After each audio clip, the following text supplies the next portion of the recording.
오늘 하나님께서 우리에게 주시는 말씀은 로마서 13장 8절로 10절까지의 말씀입니다.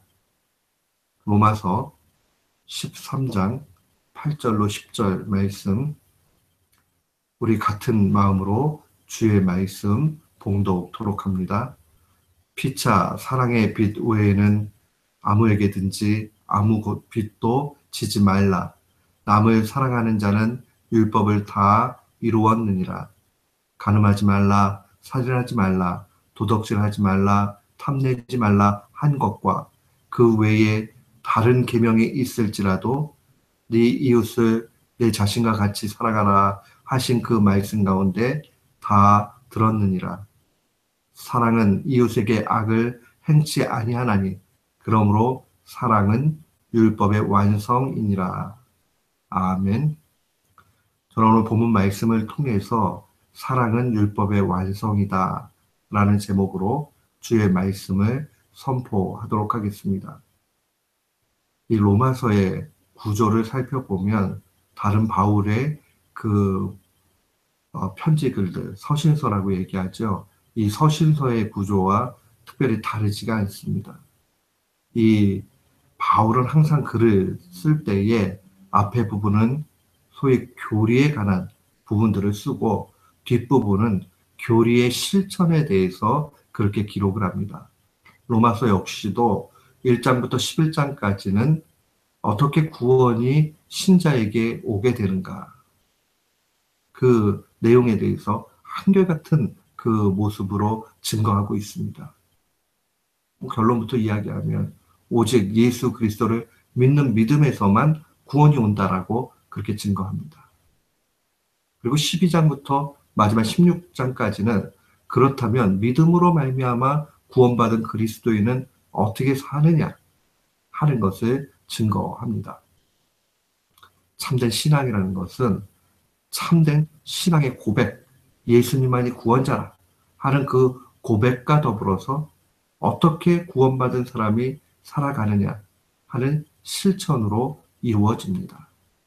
신앙의 고백, 실천은 동전의 양면 같고 이 어떤 것도 다른 것으로 대체할 수 없는 겁니다. 그러니까 우리의 삶 가운데 실천이 없는 신앙은 위험하고 이 신앙의 고백 없이 실천하는 것은 위선이 될 수 있습니다. 그래서 이 종교개혁을 했던 칼빈은 고백하기를 나는 성화 없는 구원을 꿈꿔본 적이 없다. 이런 말을 했습니다. 성화라는 것은 거룩하게 살아가는 것을 의미합니다. 그러니까 점점 그리스도인으로 변화되어 나아가는 그 모습을 의미합니다. 결국 우리가 신앙생활 한다는 것은 믿음의 진보로 나타나는데 그 믿음의 진보 없는 그런 구원이 없다라는 겁니다. 오늘 특별히 본문 말씀은 참된 신앙이 이제 실천으로 나아갈 때에 어떠한 모습으로 나타나느냐 하는 것을 율법의 내용과 관련해 가지고 바울이 증거를 합니다. 예수님께서 마태복음 5장 17절에 보면 이렇게 말씀하셨어요. 내가 율법이나 선지자를 폐하러 온 줄 생각지 말라. 율법과 선지자라는 말은 특별히 구약 성경 전체를 의미합니다. 그러니까 구약을 폐하러 온 것이 아니라 완전하게 하려 왔다라고 오히려 말씀하십니다. 그러니까 구약 성경이 알려주고자 하는 것은 예수 그리스도시고 그 예수 그리스도가 어떻게 이 땅 가운데 사실 거냐 하는 것이 구약 성경 모든 것에 드러나 있다는 겁니다.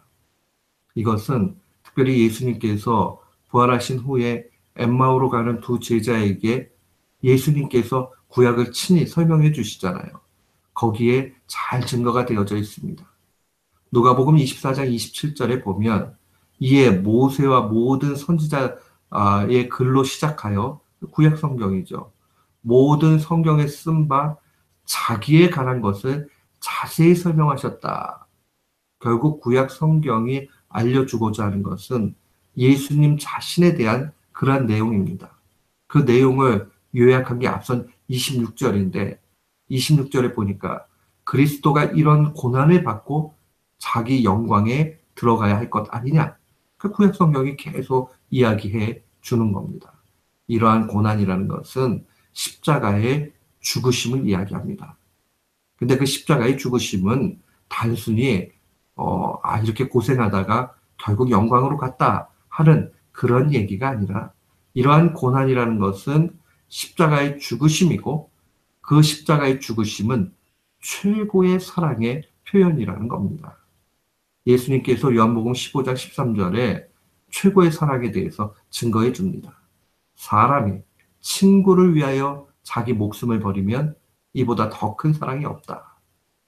예수님이 친히 우리의 친구가 되셨다라고 말씀하시면서, 사람이 친구를 위하여 자기 목숨을 버리면 그것이 제일 큰 사랑이다라고 그렇게 증거합니다.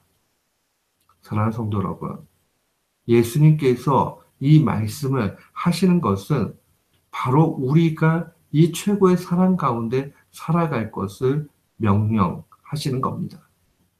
이 바울은 항상 예수님의 가르침에 대해서 재진술하는 것을 보게 됩니다.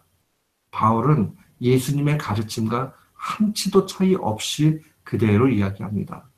오늘 본문으로 와서 보면 본문 10절 말씀에 사랑은 율법의 완성이다 라고 증거를 합니다. 앞선 8절에 보면 남을 사랑하는 자는 율법을 다 이루었다. 결국 우리가 신앙인으로 어떻게 살아야 되느냐, 구원받은 신자로 어떻게 살아야 되느냐 하는 그 모습이 여기에 다 드러나 있습니다. 어떻게 살아야 합니까? 그것은 바로 이웃을 사랑해야 됩니다. 이웃을 어떻게 사랑하느냐? 오늘 본문 말씀을 깊이 묵상할 때에 우리는 두 가지 사실을 좀 기억을 해야 됩니다. 먼저는 하나님을 사랑하는 것을 전제로 해서 이웃을 사랑해야 됩니다. 하나님 사랑 없이도 이웃에게 호의와 자비와 사랑을 베풀 수 있습니다. 그러나 그것은 굉장히 위험하고 거기에는 위선과 또한 거짓이 드러날 수 있습니다. 우리가 하나님을 온전히 사랑하게 될 때에 정말 하나님께서 요구하는 참된 사랑이 나타납니다. 사랑의 사도였던 요한 사도가 요한일서 4장 20절에 이렇게 증거합니다.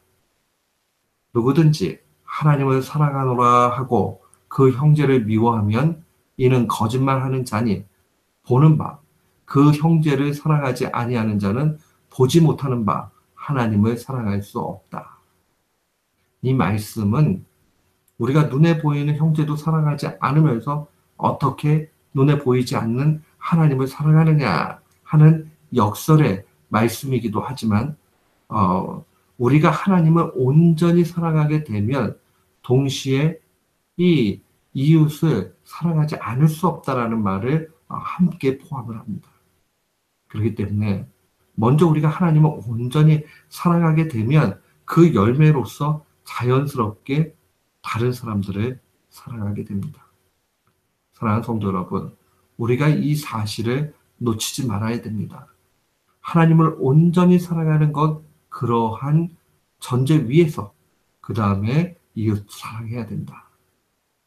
이웃을 내가 사심없이 사랑하는가 하는 것은 하나님을 얼마나 사랑하는 것, 그 내용과 같이 간다 하는 것을 기억해야 됩니다.